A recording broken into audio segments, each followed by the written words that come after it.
¿Por qué la articulación es una herramienta que favorece la trayectoria de los jóvenes?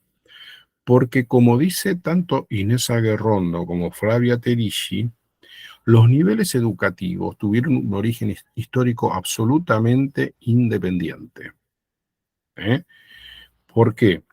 Porque el nivel primario, el nivel básico, era el que incluía más sectores de la población. El nivel secundario nació como un nivel preparatorio, históricamente, una especie de escuela preuniversitaria, que daba a los jóvenes ciertas herramientas para poder ingresar a la universidad.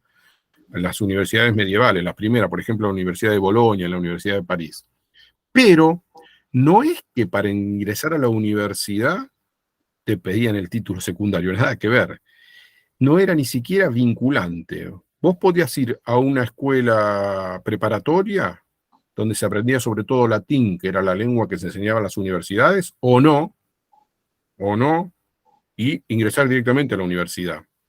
Tampoco era requisito el paso por una escuela primaria para ir a la escuela secundaria. Nacieron en forma absolutamente independiente. Por eso no había articulación históricamente. Una vez que se constituyeron los sistemas educativos a partir de Napoleón, que es el primero que organizó un sistema educativo, donde vinculaba primaria, secundaria y universidad, ya había un sistema educativo nacional más organizado. Pero de todas maneras, el tránsito de un nivel a otro, nosotros tuvimos nuestro primer sistema educativo nacional con Rivadavia, ¿no? Cuando fundó la Universidad de Buenos Aires en 1821. A partir de la universidad se organizó para abajo todo el sistema. Ahí nació el Colegio Nacional de Buenos Aires, que se llamaba Colegio de Ciencias Morales. Previamente teníamos el Colegio Montserrat de Córdoba, que era preuniversitario porque la única universidad que había en la época colonial era la Universidad de Córdoba, en lo que ahora es el territorio argentino. Bueno, al margen de eso, se establece el sistema educativo nacional con Rivadavia en Argentina, copiándose de Napoleón, ¿no?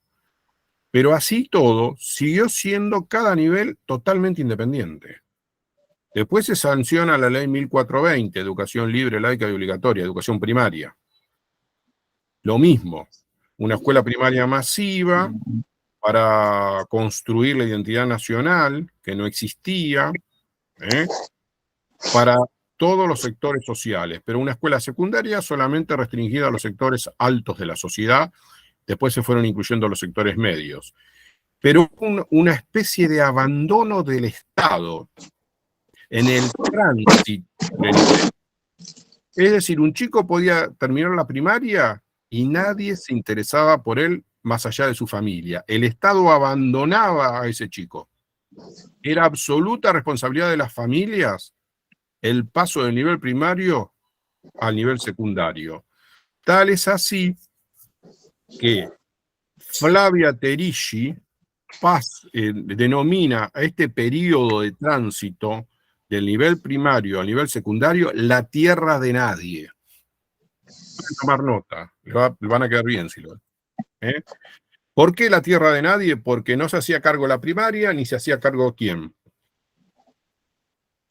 La secundaria. La tierra de nadie. Ahora bien, como teníamos esa especie de tierra de nadie y las lógicas organizativas, las rutinas organizativas y los enfoques de la enseñanza y la organización de la enseñanza eran absolutamente disímiles, ni siquiera había coherencia entre los diseños curriculares, el joven que ingresaba a nivel secundario, ¿cómo se sentía? Perdidos. Lo que generaba enormes porcentajes de ¿qué? En primer año de la secundaria. De deserción, de abandono, de repitencia. Exactamente. De deserción y abandono, sobre todo. Exactamente. El porcentaje más alto de la repitencia y del abandono se daba en primer año. Yo cursé la escuela secundaria en 1976. empecé, con el proceso militar. Y en la escuela que yo iba había 12 primeros y 2 sextos, era una escuela técnica. Y de 12 primeros se bajaba 6 segundos. ¿Pero por qué? Porque no había ningún tipo de articulación entre las escuelas primarias de origen y la escuela secundaria. Entonces, sumado a eso, permítame, José, se rendía un examen de ingreso, que yo me acuerdo que mi madre era una laburante, trabajaba en casa de familia, peso por peso juntaba para pagarme el particular, para poder rendir el examen, y yo ahora viéndolo en el tiempo, siempre se lo digo a mis alumnos y a mis hijos también, éramos como vio esas tortuguitas, esa especie de tortuguitas que recién nacen y salen corriendo al mar para que no se las coman. exactamente, está buena la comparación, porque con examen de ingreso y todo existía que ya el examen de ingreso implica una selección. Supuestamente selecciona a los que estaban en mejores condiciones para abordar la escuela secundaria. Así todo tenías esa deserción. Y aparte de todo eso, tenemos que considerar que una parte de los jóvenes ni siquiera iba al examen de ingreso. ¿Por qué? Porque no asistía a una escuela secundaria. Esto que yo les comento y que está desarrollado en este texto de Aguerrondo y de Flavia Terici, Aguerrondo, Inés, niveles o ciclo, el reto de la articulación, y Flavia Terici, las cronologías del aprendizaje. Lo tienen súper resumido como para poder hacer un abordaje teórico si les toca una problemática de articulación. Como conclusión les voy a leer lo que dice Flavia Terici. El paso de un nivel a otro es un punto crítico, una tierra de nadie. El sistema educativo desaparece y deja la responsabilidad de la escolarización a la familia. Eso era lo que ocurría. Por lo tanto, debe generarse el seguimiento y registro de la escolarización de los estudiantes que cambian de nivel. Seguimiento y registro. ¿Qué significa eso? No alcanza con darle un diploma de 6º año. La escuela primaria tiene que hacer un registro a qué escuela secundaria va ese joven. Sobre todo porque a partir de 2006, ¿qué pasó? Se hizo la obligatoriedad de la secundaria, la escuela de nivel secundario. Por lo tanto, la educación secundaria pasó a ser un derecho social y por lo tanto el Estado debe garantizarla. Bien. La articulación hace al seguimiento y el acompañamiento de las trayectorias de nuestros jóvenes para favorecer y garantizar su inclusión en el sistema educativo, evitando que esa tierra de nadie se constituya en un obstáculo para estas trayectorias y evitando que el cambio de las lógicas organizativas de un nivel al otro constituya un obstáculo para estos chicos.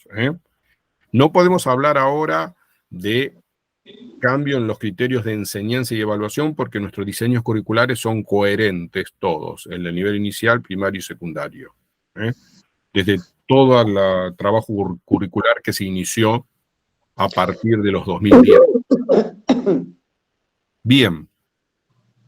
Ahora, la articulación, hay 2 documentos sobre articulación. Uno se llama Articulación entre escuela primaria y secundaria. Es del 2017, si no me equivoco. Y otro es de este año, que se llama Tramo de inicio acompañado, que un poco reemplaza al anterior, pero no completamente. A mí me parece que hay que ver los dos. ¿Por qué? Porque el de tramo acompañado omite algo que es importante, que es la articulación institucional, la que tiene que ver con la inscripción, con los legajos, que es importante. Y solamente se aboca a las otras 2 dimensiones de la articulación, la pedagógica y la curricular. Así que vamos a ver esos 2 documentos antes que nada.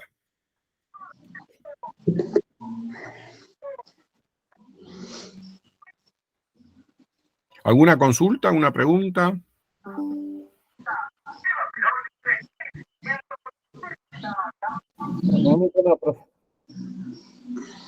¿Se escucha bien? Sí, se escucha. Sí, no nada que tiene... ver con la clase, sí, impecable ahora. Sí, porque Desde que empezó, se acopla porque algunos tienen el micrófono abierto. Había tenido problemas porque me cortó el servicio Speedy y yo tengo Telecentro, pero queda muy lejos, y ahora estoy con el celular. Bien. Ah, no se cambió el documento, perdón. Ahí vamos, ¿eh?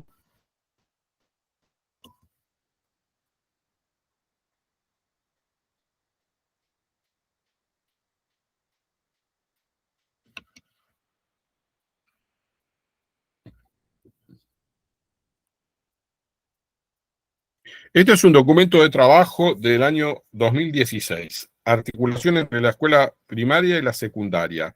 Como yo les dije, en parte fue reemplazado por el documento tramo de inicio que se emitió este año. Pero a mí me parece importante que veamos este documento, que no se los envié, olvidé de enviárselos, porque clasifica bien las tres dimensiones de la articulación, ¿no? Y en cambio, el de tramo de inicio solamente se detiene en la pedagógica y la curricular y se olvida de la organizacional, que también es muy importante. Entonces, la articulación, ¿en qué se basa? En concebir el sistema educativo como un todo integrado y en pensar en trayectorias educativas singulares. Esas son las dos bases de la articulación. ¿Por qué hay que articular? Porque el sistema educativo es un todo integrado.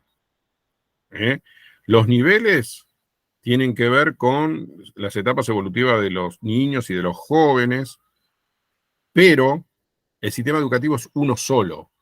Es tan integrado el sistema educativo que inclusive las escuelas privadas forman parte del sistema educativo. Sí, forman parte. Sí, Por supuesto.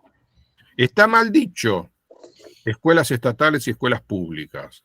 La forma correcta de mencionarlas, ¿cuál es?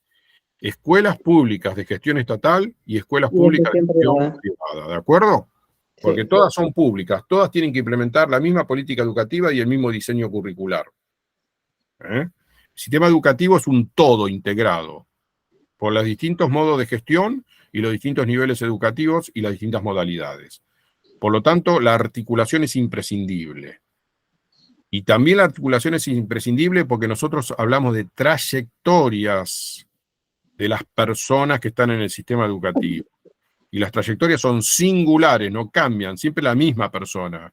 El niño se convierte en adolescente, pero es la misma persona, por lo tanto lo tenemos que acompañar en toda su trayectoria.